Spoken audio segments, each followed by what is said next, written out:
Welcome ladies and gentlemen to the preview of the Singapore Grand Prix, and as it's a short week I'll be combining this video with my normal Paddock Talk series and bringing you the latest news with my views on what's going on in F1. Now let's take a quick look. It's the Marina Bay circuit, a night race this time, and this is probably one of the most challenging circuits for the drivers on the F1 calendar. They lose around 3 kilos after this race. Absolutely draining. We've seen some people knock sick and want to retire in this race, and it's a brilliant race. It's shortened a few turns less this time, or since last year, where it went from 21 turns down to 19 turns this circuit. 3 DRS zones down into turn 1, turn 7 and turn 14, a 4.9 kilometre track. 62 lap race, and well, it's a medium to high downforce circuit with a couple of long straight, not loads of overtaking, but there is chances of overtaking. Lap record held by the Sir Lewis Hamilton, 1:35.867, and that still remains the record from last year. I think that's because of the shortened track we got that record. Temperature, it should be hot, humid. I'll say it's sunny, but it's not going to be sunny in the middle of the night. The tyre range, it's the softest in the range from Pirelli, the C3 for the hards, the C4 for the mediums, and the C5 for the softs. Last time out though, we got an absolute cracker. Carlos Sainz took it on pole position. The Red Bulls were struggling and way back, and we got a brilliant battle for the win. Carlos Sainz with probably one of the most geniuses defence we've ever seen in Formula 1 history, a masterclass. He kept Lando Norris in the DRS, didn't he, and held off the charging Mercedes. Russell dropped it right at the end dramatically into the wall, and Lewis Hamilton took third place. And what we've seen after last time out, we'll be spoiled, and if we get something similar, I wouldn't be surprised this time.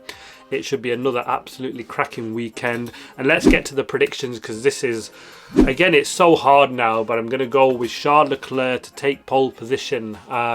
He's brilliant at that.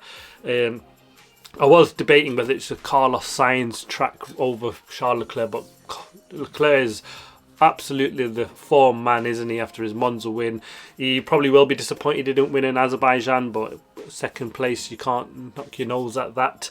Second place, I'm going for Lando Norris and then Oscar Piastri to round out the top 3 for qualifying. For the race though, I've got Lando Norris to take the win, Carlos Sainz to take second place, and Charles Leclerc third. So I'll switch up in the Ferrari, but a 2-3 for Ferrari. And that brings me to, I think they'll have a good weekend this weekend, will Ferrari. I'm predicting another bad weekend for Red Bull. Well, it wouldn't have been too bad if Sergio Perez would have nicked pole position, but this time I think both will struggle. We know Sergio Perez is a street specialist. Last time out he struggled here in Singapore as well. The car was really difficult to drive around this circuit. It's just always kind of not suited the car, even when they were going well. So when they're struggling, I'm thinking like a P8 for Max Verstappen this weekend. I really do think they'll struggle hard. Let's take a quick look at the Drivers' Championship, just the top 5 this weekend. First, Max Verstappen leading the way, 313 points. Lando Norris closed that gap now into the 50s, 59 points behind Max Verstappen on 254 points.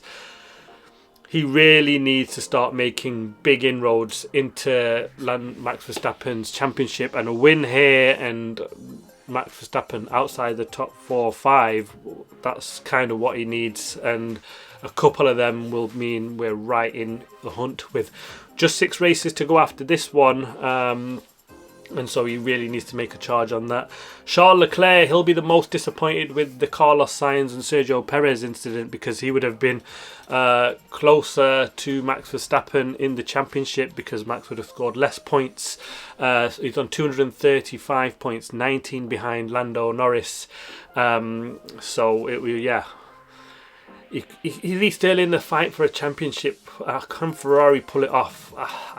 Well, you just don't know, do you? If Lando Norris has another shocker of a qualifying, and Ferrari, I think they will do well. I've got Lando Norris to win the race, but honestly, I wouldn't be surprised if Ferrari pull away. They always go well round here. Their car, for whatever reason, really suits this circuit, and I'm surprised I've gone myself, actually, now, talking myself out. Lando Norris for the win, but yeah, if he can pull something off like that, Charles Leclerc, I mean, again, could he bring himself into a championship battle? It's a shame we've got a couple more races to go, isn't it? But could we three-weight for the championship? Realistically, no. I'm going to say it, no. But he's bringing himself in that fight, isn't he? Oscar Piastri has been the in-form man for the last 7 races. He would have led the championship if it started 7 races ago. 222 points, now just 13 points behind Charles Leclerc. Carlos Sainz back in 5th place on 184 points. He's 38 behind Oscar Piastri. Now let's take a quick look at the team championship, and we've got a new leader at the top. McLaren take the lead by 20 points from Red Bull on 476 points. A big gap now, 20 points.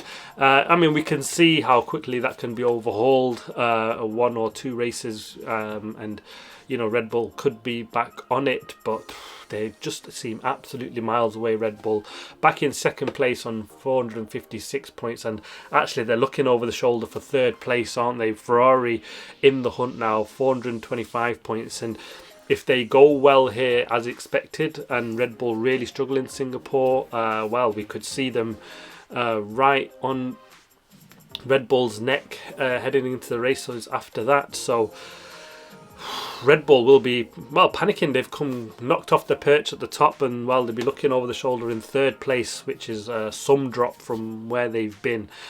Mercedes comfortably 4th place, 309 points, 116 points behind Ferrari. I don't think they're challenging anybody for the championship there, as are Aston Martin in 5th place on 82 points, 220.7 points behind Mercedes. Some news heading into the weekend. It's livery season, and we'll start with do you want the good news or the bad news? And it's more like, do you want the good livery or the bad livery? And we'll start with the bad one. We'll leave it on a high note. Mercedes have come up with a new livery for this weekend. It looks alright. Where it was silver, it's now green. Let me know your thoughts in your comments and what you actually think of it. I think it's a little bit disappointing for a special livery. They've still got a lot of work to do, their team, haven't they, or their design team, when it comes to stuff like this. Because take a look at this, the Racing Bulls, Alpha Tauri, whatever you want to call them now, but what a fantastic looking car they've done. They put some trousers on this car, some jeans in fact. Take a look at this video. It looks absolutely tremendous. One of the nicer looking special livery designs we've seen in an absolute age. I think it looks brilliant. I like the zip look along the just below the top of the engine cover, where we go back to sort of the normal car, where it kind of looks like they've put some jeans on that car, but they've done a really nice job, something really unique, very, very different. And they need a lot more than this special livery do Racing Bull. They've done a brilliant job, but actually they need some performance out of this car. They've dropped down, haven't they, out of the back markers, fighting for that 9th and 10th position points. They've now fallen behind Haas and the Williams, so an awful lot of work to do. It was double DNS for Yuki Tsunoda in the last 2 races, and Daniel Rick hasn't really set the track alight. A little bit disappointing, so more work to do, but it should be an absolutely fantastic race. We've had some absolute bangers in the last couple of weekends, and I don't expect anything different. With such a short turnaround in time, there's not an awful lot of the teams can do to in terms of upgrades when it's such a short distance between races. So it should be close, it should be tight, and it will be brilliant. Thanks for watching. Please like, subscribe and comment as always. See you next time.